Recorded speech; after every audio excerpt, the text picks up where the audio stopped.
मुंगौली तहसील के 2 दर्जन गांव में जमकर बारिश और ओलावृष्टि हुई, जिसमें खेत में खड़ी फसल को खासा नुकसान पहुंचा। वहीं इस नुकसान के बाद प्रशासनिक अधिकारी मौके पर पहुंचे। आपको बता दें कि कुछ मिनटों की ओलावृष्टि ने किसान के खेतों में कटी और खड़ी फसल को काफी नुकसान पहुंचा।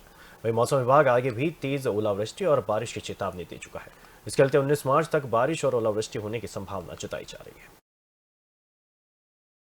यस, इसके लिए हमने कल शाम से मुंगौली सब डिवीजन में 3 तहसील आती हैं। तीनों में मौसम खराब होने के कारण कहीं कहीं शाम को और रात को भी बारिश हुई है और कहीं कहीं ओले गिरने की भी रात को सूचना मिली थी। तो आज सुबह से भी मौसम इसी प्रकार से है। तो क्षेत्रांतर्गत हम कंटिन्यू दोपहर तक जानकारी प्राप्त करते रहे। दोपहर में हमें मुंगौली से लगभग 6 गांव की, जिसमें गुनहेरू, बिलहेरू, सावलहेड़ा, ढीचरी, कांकर में और कुटिया बामोरी में ओले गिरने की जानकारी प्राप्त हुई है। उनकी तस्वीरें भी हमें कुछ किसानों से प्राप्त हुई थी। बहादुरपुर में पीर बामोरी ग्राम की कुछ फोटोज प्राप्त हुई है। तो इन ग्रामों में हमने सर्वे दल भेज दिया गया है, जिसमें हमारे तहसीलदार, राजस्व निरीक्षक और संबंधित अधिकारी वहाँ पे गए हैं। इसके साथ हमने एग्रीकल्चर विभाग को भी आकलन के हिसाब से वहाँ पे रवाना करवाया है और जो भी प्राथमिक रिपोर्ट आती है उसके आधार पर हम भी गाँव में भ्रमण करके इसका सर्वे करवाएंगे।